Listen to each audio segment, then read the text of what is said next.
Welcome back, vidheads, to another good video. In this video, we're talking about the Megadap Adapter and using EF Glass on a Nikon Z6 Mark III.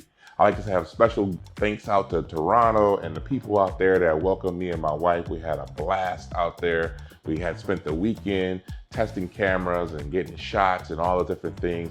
And that city is just so awesome. Every time we go to Toronto, it's just a blast. And we want to say what's up to all the people out there in Toronto. But let's talk about this Megadap adapter and using EF Glass with the Nikon camera after this.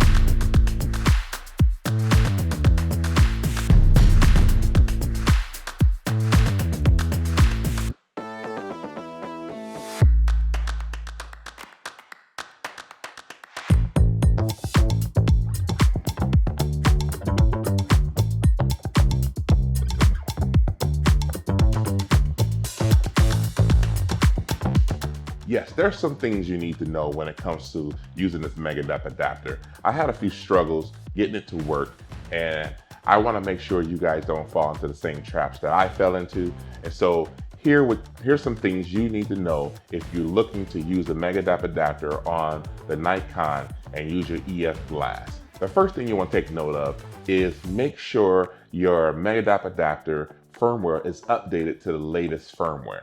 When I received my Megadap adapter, it had 1.23 firmware, but the latest firmware is 1.25.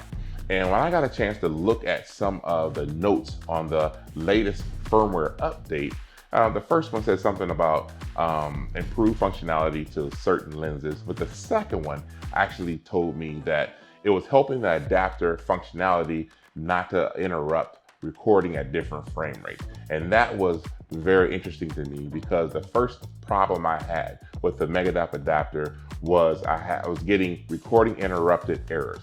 And no matter what I did, as far as using different lenses and trying to do different settings in the camera, I was getting recorded interrupted error, right? After so much time of recording, and it'll just stop on me. So I'm gonna make another video about recorded interrupted errors, but this video, we're gonna concentrate more on the Megadap adapter itself. So there's some things you need to know if you're looking to update this adapter to get it to work properly on your Nikon.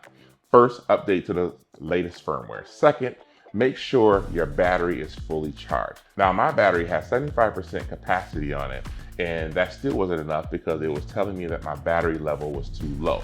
When I talked to the Nikon tech guy, he told me that it should be more than 90%.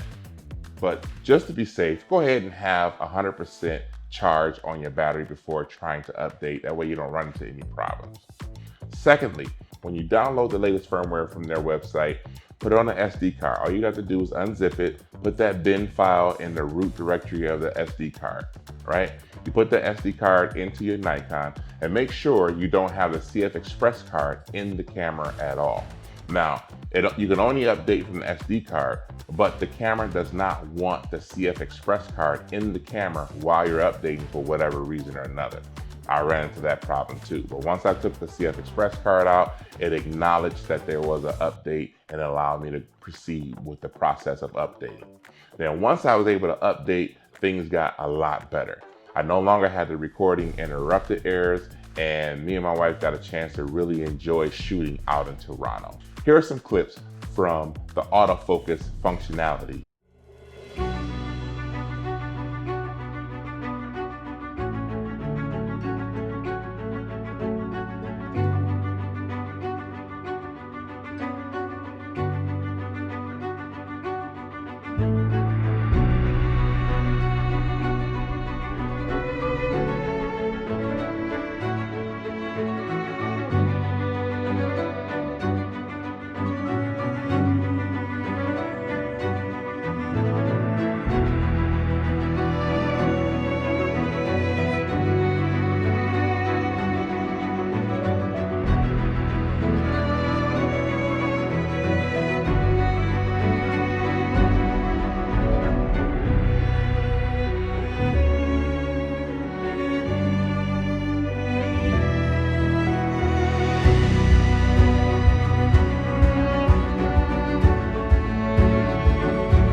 guys like this kind of content, make sure you go ahead and subscribe, because we got a lot of content coming at you, and I don't want you guys to miss anything that may end up being able to help you. With that being said, I'm Aaron Jones. I'm your big brother, and I got your back. Make sure you subscribe, you like, and comment if you have any questions. I try to read all the comments as much as possible. And until the next time, make sure you go out and you film something and kill it.